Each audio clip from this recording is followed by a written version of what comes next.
السلام عليكم ورحمة الله وبركاته. أصحابتك وحران جنال كمركز السود واضح أدي هذا ومهتسنتهين ما أنت وأربعة وأنا تضبط بشكل بعد جانوري سنة كلا كن يلحي لباتنك مقال كانوا حربا إن ندخل وداقو إذا ماذا آيس أو ما أنت قف هوين كتوكتي كند لي مقالة مينيابوليس وحنو جين سنتي هول قلب بلارن إن يكبل لابين مقالوين كمتانا هاي سين بول إيه مينيابوليس أو شالي حتى وزير كأمنية جودها أي قيب كاهيد howlgalka oo dad la soo xirayay iyadoo ciidamada la socoto la arkayay arintaasi toogashada ciidamada ICE ay Minneapolis ka geysteen mas'uuliyiinta magaalada Minneapolis maxay ka yiraahdeen wasaaradda amniga gudahana maxay ka tiri waan idin la wadaagaya sidoo kale waxa jirta in gobolka Florida gudoomiyaha gobolkaasi uu ku dhawaaqay in 10,000 dad ka badan oo sharci darro gobolkaasi ay ka soo qabqabteen wasaaradda amniga gudahana ay ku wareejiyeen musuqmaasuqii Minnesota hadda Congress-ka ayuu gaaray guddiga la xisaabtanka dawladda ee aqalka wakiilada ayaa maanta waxay su'aalo weydiiyeen 3 xubnood oo Republican oo ka tirsan aqalka hoose ee baarlamaanka gobolka Minnesota maxay halkaasi ka sheegeenna sidoo kale waan idin la wadaagaya balse marka hore soo dhawaan ognahay ilaa iyo markii howlgalka ciidamada ICE ay ka bilaabeen magaalooyinka mataanaha ee St. Paul iyo Minneapolis oo horaantii bishii December ay bilaabeen haddana isniintii oo 5tii bisha ahayd howlgalkii ugu ballaarnaa oo ciidamo ICE oo 2,000 iyo kuwa wasaaradda amniga gudaha isugu jira howlgal ay ka bilaabeen magaalooyinkaasi in ay mas'uuliyiinta gobolka iyo kuwa ayna dawladaha hoose ee Minneapolis iyo St. Paul ba ay ka digayeen dhimasho iyo dhaawac halis ah inuu ka dhalan karo shalay oo ugu dambeysay taliyaha ciidamada booliska ee Minneapolis ayaa waxa uu dhahayay haddii aad howl qabanaysaan si sharcigu waafaqsan oo xirfadaysan u qabto. The greatest risk to me is that there would be unrest or that there would be a tragedy, that somebody could get seriously hurt or killed because of what's happening. Whatever you do, do your jobs professionally and lawfully. Laakiin hadda toogasho ayaa dhacday. Maanta sidee wax u dhaceen? magaalada Minneapolis gaar ahaan wadada la yiraahdo East 34 Street iyo halka Portland ay iska jiraan ayaa ciidamo ICE oo socdo gaarigan gaduudka oo aad arkaysaan oo qof dumar ah oo wato waliba waxa hadda la sheegayaa in ay kamid ahay dadka loo ogol yahay oo legal observerska oo dhaqdhaqaaqyada iyo waxyaabaha ay sameynayaan ciidamada ICE inay la socdaan kamid ahay ay gaarigeeda ku hor jartay ciidamadii ICE gaariga ay ka soo dageen markaas kadibna markay ka soo dageen oo xaggeeda ay u soo dhaqaaqeen sida muuqaalka aad ka arkaysaan gaarigeedii ayay dhaqaajisay askari ka tirsan ciidamada ICE ayaa 3 xabadood markaasi xaggeeda u riday waliba daaqada gaariga uu qofku ka waday gaarigii rasaastii qofkii waa ay ku dhacday sida la dareemayo gaari baakin yeelay ayuu qaybta dambe uga dhacay qiic ayaana la arkayay markaasi kadib dadkii goobta joogay inay duubaan ayay bilaabeen oo ay qayliyaan muuqaalka codka waan ka jaray ma doonayo in muuqaalkan lagu dhago YouTube ama baraha kale ee bulshada ay ku dhagaan marka qofkii isla goobtii ayuu ku geeriyooday qof dumar ah oo 37 jir ah waaye sida la sheegay waxaana jirtay markaas kadib in ciidamada ICE xitaa dhakhtar meesha ka agdhawaa ay u diideen inuu gargaar degdeg ah siiyo ambulance timid xitaa wadada maadaama ay xireen 10 ilaa 15 daqiiqo ayay ku qaadatay in goobta shilku ka dhacay ay soo gaarto markii dambe ciidamada ICE iyaga ayaa meydkii gaariga ka soo bixiyay oo ambulance ta saaray in afayeenka wasaaradda amniga gudaha waxa ay sheegtay iyo waliba wasiirka amniga gudaha in qofkan uu isku dayay in gaarigiisa hub ahaan ciidamada ICE uu isticmaalo sidaas darteedna tababarkoodii la soo siiyay iyagoo gudanaya ama waajibkooda inay toogteen qofkaasi oo ay dileen marka waxay xaqiijiyeen inuu dhintay marka waxay leeyihiin gaarigiisa ayuu doonayay gawaarida ciidamada ICE ama iyagoo wadada taaganba inuu marsiyo oo hub ahaan ugu adeegsado iyaguna waa isdifaaceen oo waa ay dileen haddaba waxa shir jaraa'id qabtay markii arintaasi ay dhacday kadib maayarka magaalada Minneapolis ama duqa magaalada Jacob Frey iyo taliyaha booliska maayarka ama duqa magaalada Minneapolis waxa uu yiri waxa dhacay waxyaabihii muddo aan ka digaynay oo aan ka hadlaynay waxa uu sheegay in hadda baaritaan ay wadaan isla markaana ay ogaan doonaan arintan sida ay u dhacday laakiin haweeney 37 jir ah ayaa geeriyootay ayuu yiri waxana uu sheegay in ciidamadan aysan ICE hawsha ay wadaan aysan ahayn mid ay doonayaan in ay amniga wadanka ay ku sugaan laakiin waxa uu yiri bulshada ay qalqal gelinayaan qoysasna waa ay kala wadayaan haddana waxa ay bilaabeen ayuu yiri in ay dad dilaan oo naf ay jiraan isagoo arimahaasi ka hadlayay waxa uu yiri duqa magaalada Minneapolis Jacob Frey to the bottom of this to get justice and to make sure that there is an investigation that is conducted in full. But what we do know is that a 37-year-old woman is dead and that she was shot by ICE. We've dreaded this moment since the early stages of this ICE presence in Minneapolis. Not only is this a concern that we've had internally, we've been talking about it. They are not here to cause safety in this city. What they are doing is not to provide safety in America. What they are doing is causing chaos and distrust. They're ripping families apart. They're sowing chaos on our streets. And in this case, quite literally killing people. So they are already trying to spin this as an action of self-defense. Having seen the video of myself, I want to tell everybody directly, this was an agent recklessly using power that resulted in somebody dying, getting killed. dhinaca kale howlgallada ka socda Minneapolis oo ciidamada ICE ay bilaabeen Isniintii in ka badan 2,000 oo ciidamada ICE iyo kuwa wasaaradda amniga gudaha ayaa howlgalkan wada shalay xitaa wasiirka amniga gudaha Christine Noem ayaa la socotay waa ay hubeysan yihiin gawaari gaashaamana waa ay wataan waxa ninka ciidamada ICE madaxda sida ku meel gaarka oo Todd Lyons waxa uu sheegay in howlgalkan muddo bil ah uu socon doono waxana uu yiri waa howlgalkii ugu ballaarnaa ebed oo ciidamada oo dhinaca immigrationka oo ciidamada ICE ay sameeyaan Minneapolis iyo St. Paul ayaana laga fulinaya. We have the largest immigration operation ever taking place right now. It's a great effort by ICE.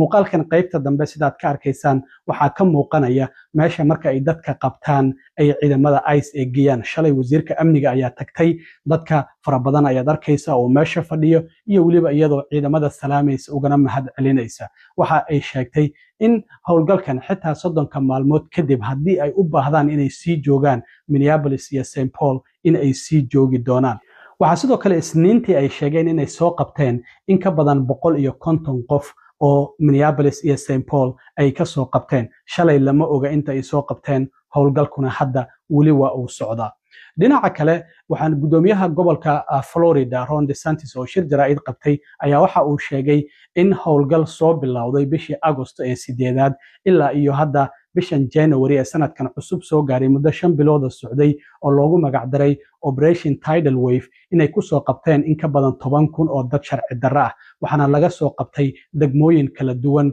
oo gobolkaasi in Florida ah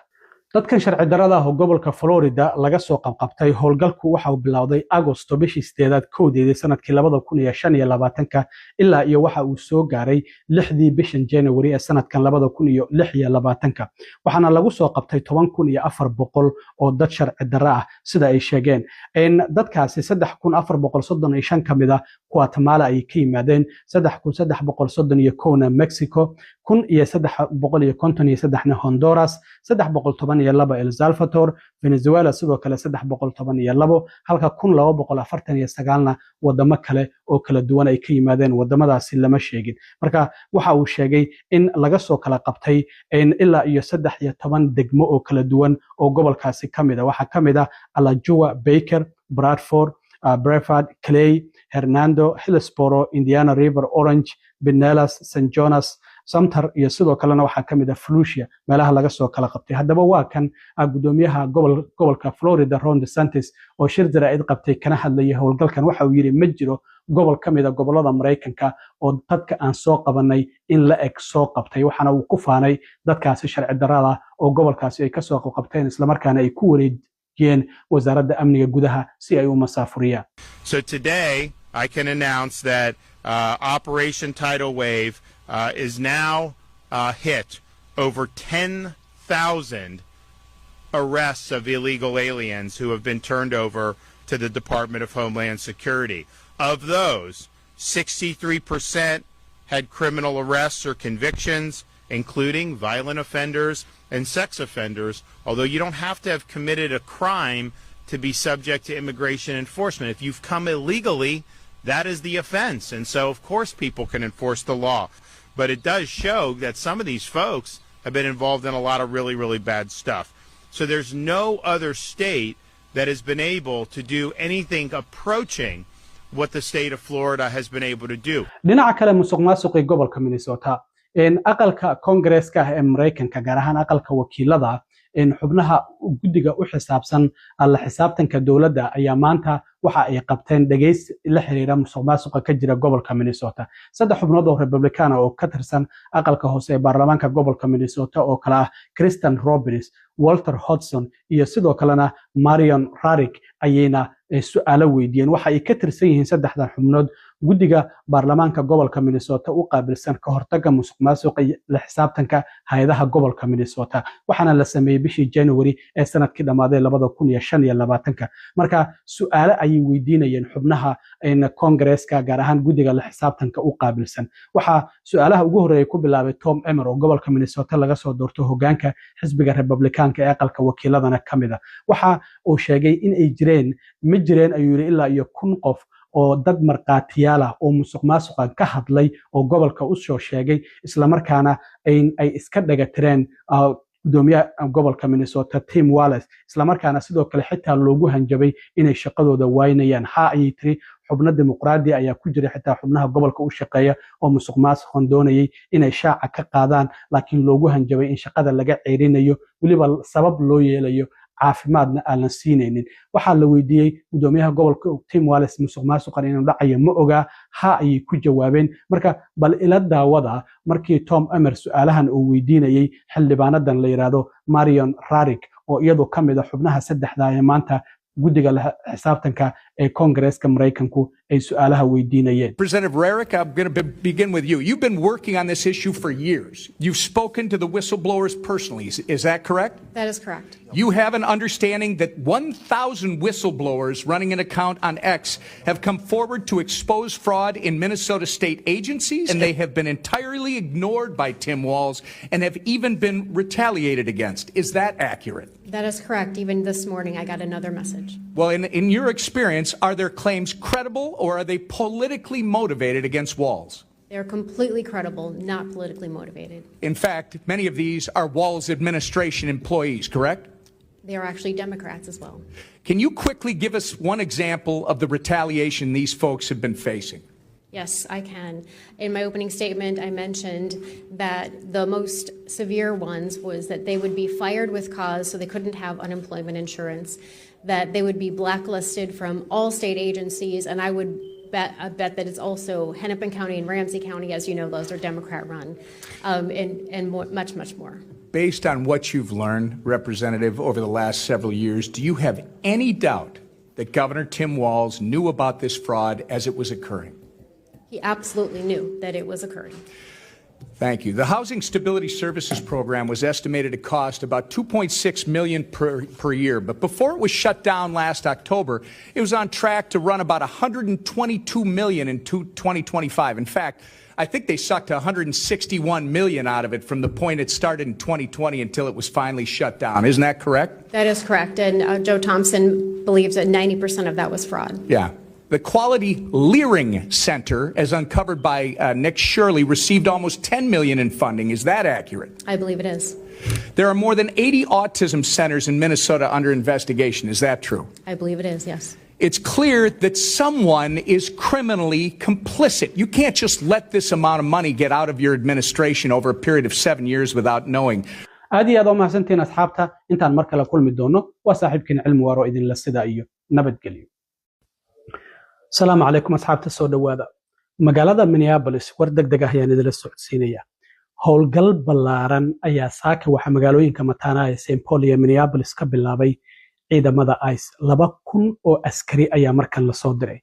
markii hore howlgalkii oo Operation Twin Search loogu magacdaray oo koodii bishii 12aad ee December sanadkii hore bilowday ilaa 25kii socday Christmaska waxa uu ahaa targeted operation dad gaar ah ayaa loo socdo la ogyahay magacooda meesha ay degan yihiin iyo la tixraacaya laakiin hadda 2,000 oo askari ayaa dawladda federaalku ay u soo dirtay magaalooyinka St. Paul iyo Minneapolis xitaa wasiirkii amniga gudaha Mareykanka Christine Noem ayaa la socota howlgalkan saaka ayay bilaabeen markan isbitaaladii ayay galayaan goobihii ganacsiga ayay galayaan maqaayadihii ayay galayaan guryihii ayay galayaan meel ay dhaafayaan ma jirto howlgalkan waa 2,000 oo askari oo ciidamada ICE kuwa xuduudaha ilaaliya ee CBP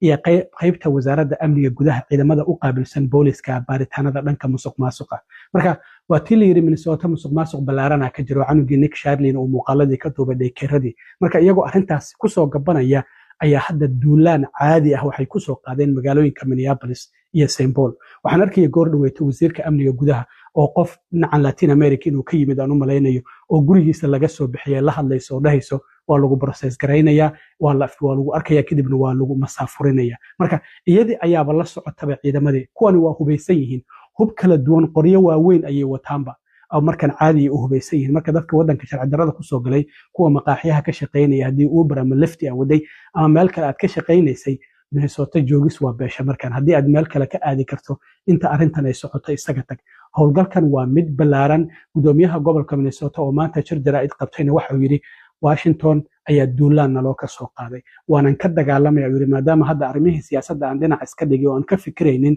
shalay uu ku dhawaaqay inuu xilka tartanka gudoomiyaha gobolka uu isaga haray oo dhamaadka sanadkan doorashada dhacaysa waxa uu yiri hadda waxaan u dagaalamayaa jiritaanka gobolka Minnesota iyo waliba dadka reer Minnesota hadda howlgalkan waa uu socdaa marka saaka aroortii ayaa la bilaabay inta uu socon doono lama og ciidamadu intii waa ay ka badan yihiin howlgalku intii waa uu ka ballaaran yahay 2,000 oo askari ka waran oo labadaasi magaalo oo isku dhaw St. Paul iyo Minneapolis lagu soo daadiyay marka waxa laga yaabaa xitaa magaalooyin kale inay sii tagaan marka dadka Soomaaliyeed aan raba inaan u digo hadii aad sharci leedahayna sharcigaada hore u soo qaado in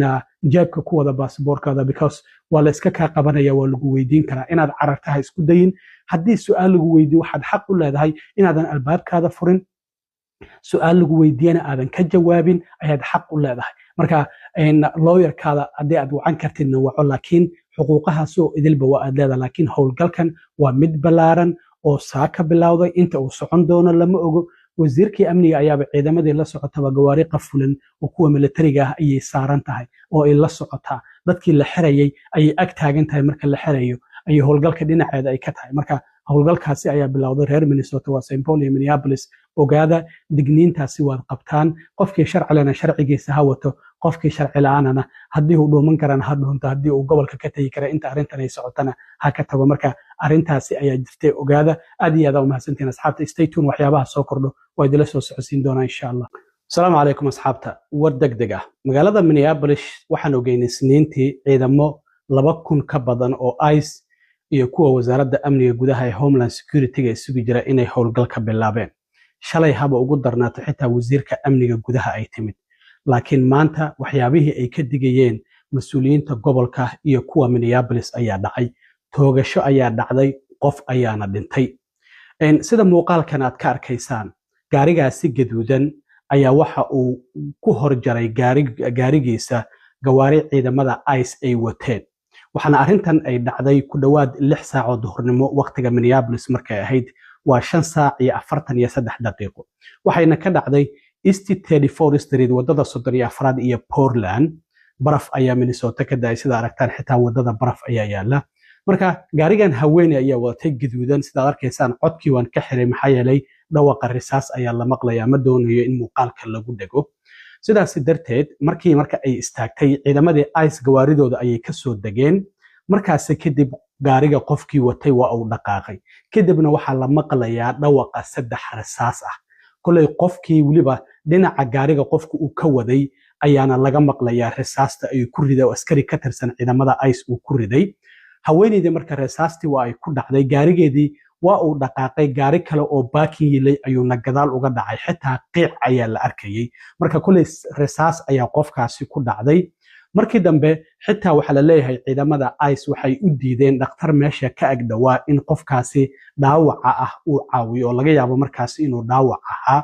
waxa sidoo kale ay u diideen gaarigii ambulance-ka ee yimid muddo 10 ilaa 15 daqiiqo ah wadadii ayay xireen in uu soo galo markii dambe qofkii oo dhintay meydkiisa ayay gaarigii ka soo saareen ciidamada ICE waxayna saareen gaari ambulance gaarigii ambulance-ka oo iyagu ay wadada ka celiyeen inta badan gawaarida gurmadka degdega ah lagama celiyo wadooyinka xitaa hadii aad gaari wado hadii uu dibdamis yahay hadii uu boolis yahay iyo hadii uu ambulance yahay waa inaad ka istaagtaa wadadana aad u banaysaa hadii calaamada sirens ay u shidan tahay oo gaariga uu dhawaaqayo gurmadka degdega ah marka wasiirka amniga gudaha arintaasi waa ay ka jawaabtay waxa ay tiri ciidamada ICE oo howlgal wada ayaa qof waxa uu isku dayay in gaarigiisa uu hub ahaan ugu adeegsado oo uu dul marsiiyo sidaa darteed tababarkooda ayay isticmaaleen qofkaasina waa ay toogteen fal argagixisanimo ayayna ku tilmaantay xitaa afhayeenka wasaaradda amniga gudaha Tricia McLovin waxa ay tiri ciidamadu way istifaaceen tababarkoodii ayay isticmaaleen qofkaasina waa ay dileen oo waa ay toogteen waxa sidoo kale la leeyahay askar ka tirsan ciidamada ICE ayaa dhaawac soo gaaray laakiin dhaawac fudud kulay waxay leeyihiin qofkan gaarigiisa ayuu doonayay inuu ku weeraro hub ahaan ugu adeegsado ciidamada ICE marka qofkii kulay waa uu dhintay gaarigaasi gaduudka ayuu watay qof dumar ah waa ayaa la leeyahay ilaa ay hadda magaciisii lama sheegin qofkaasina waa uu geeriyooday markii dambena meydkiisa ambulance ayaa qaaday waxaan arkayay taliyaha booliska oo goobta yimid waxa yimid Jeylani Xuseen oo hay'adda xuquuqda muslimiinta u doodo Care oo yiri wixii aan ka baqayna waa ay dhaceen shir jaraa'id ayayna qabteen mas'uuliyiinta dowladda hoose ee Minneapolis wixii ka soo kordhana waa idila soo socodsiin doonaa laakiin arintaasi ayaa dhacday howlgalkii ay ICE wadeen dhimasho ayaa ka dhalatay mas'uuliyiinta booliska iyo kuwa dowladda hoose ee Minneapolis iyo St. Paulna arintaasi waxay ka digayeen ilaa iyo December markii ciidamadan ay howlgalka bilaabeen waxyaabaha kale ee soo kordha stay tuned haddii alla idmo waa idila soo socodsiin doonaa